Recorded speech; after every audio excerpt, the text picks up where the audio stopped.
പ്രധാനമന്ത്രി സ്വാതന്ത്ര്യ ദിനത്തിൽ 78ാം സ്വാതന്ത്ര്യ ദിനാഘോഷത്തിൽ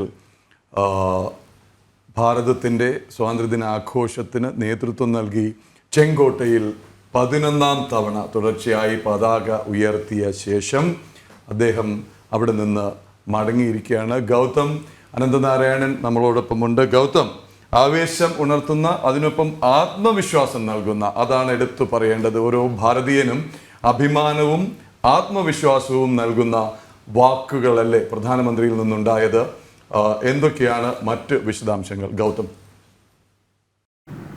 പ്രദീപ്, ഔദ്യോഗികമായ തുടക്കം 78ാം സ്വാതന്ത്ര്യദിനാഘോഷങ്ങൾക്ക് തുടക്കം കുറിച്ച് പ്രധാനമന്ത്രി ഇപ്പോൾ തിരികെ മടങ്ങുന്നതിൻ്റെ ദൃശ്യമാണ് നമുക്ക് കാണാൻ സാധിക്കുന്നത്. ഏതാണ്ട് 1.25 മണിക്കൂർ അദ്ദേഹം ചെങ്കോട്ടയ്ക്ക് മുകളിൽ നിന്നുകൊണ്ട് രാഷ്ട്രത്തെ അഭിസംബോധന ചെയ്തു, രാജ്യത്തിന് സ്വാതന്ത്ര്യദിന സന്ദേശം നൽകി. അദ്ദേഹം ഈ പ്രസംഗത്തിലുടനീളം ഊന്നൽ നൽകിയത് 2047 രാഷ്ട്രത്തിൻ്റെ വികസനം പരിപൂർണമായി യാഥാർത്ഥ്യത്തിലേക്ക് എത്തണം എന്ന കൃത്യമായ സന്ദേശം തന്നെയാണ് നൽകിയത്. 2047 വികസിത് ഭാരത് എന്നത് കേവലം ഒരു മുദ്രാവാക്യമല്ല, അല്ലെങ്കിൽ അത് കേവലം ഒരു പ്രഖ്യാപനമല്ല, മറിച്ച് അതൊരു ലക്ഷ്യമാണ്. മുഴുവൻ രാജ്യത്തെ ജനങ്ങളെയും, അതായത് 144 കോടി ജനങ്ങളിൽ ഓരോ പൗരനും ഇതുമായി ബന്ധപ്പെട്ട് പ്രവർത്തിക്കുകയും അവരുടെ സ്വപ്നങ്ങൾ യാഥാർത്ഥ്യമാവുകയും ചെയ്യുമ്പോഴാണ് ഒരു രാഷ്ട്രം പരിപൂർണമായ വികസനത്തിലേക്ക് എത്തുന്നത് എന്ന സന്ദേശമാണ് പ്രധാനമന്ത്രി നരേന്ദ്രമോദി നൽകിയത്. ഒപ്പം അദ്ദേഹം കഴിഞ്ഞ 10 വർഷക്കാലം നമ്മുടെ രാജ്യത്ത് വന്നിട്ടുള്ള പരിവർത്തനങ്ങൾ, നമ്മുടെ രാജ്യത്ത്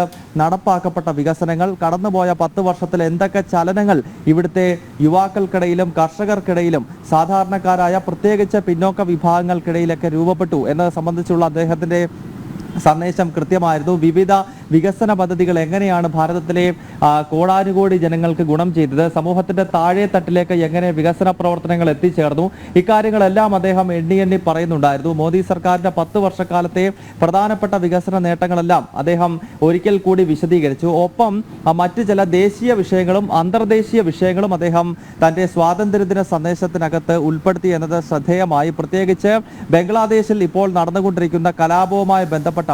ബംഗ്ലാദേശിലെ ഹിന്ദു വിരുദ്ധ കലാപത്തിൽ പ്രധാനമന്ത്രി നരേന്ദ്രമോദി നിർണായകമായ പ്രസ്താവന നടത്തിയിരിക്കുന്നു എന്നുള്ളതാണ്. അയൽ രാജ്യത്ത് ജനാധിപത്യം പൂർണ്ണമായി തകർക്കപ്പെട്ടിരിക്കുന്നു. അവിടെ ഹിന്ദുക്കളും അതോടൊപ്പം തന്നെ മറ്റ് മതന്യൂനപക്ഷങ്ങളും ആക്രമിക്കപ്പെടുകയാണ്.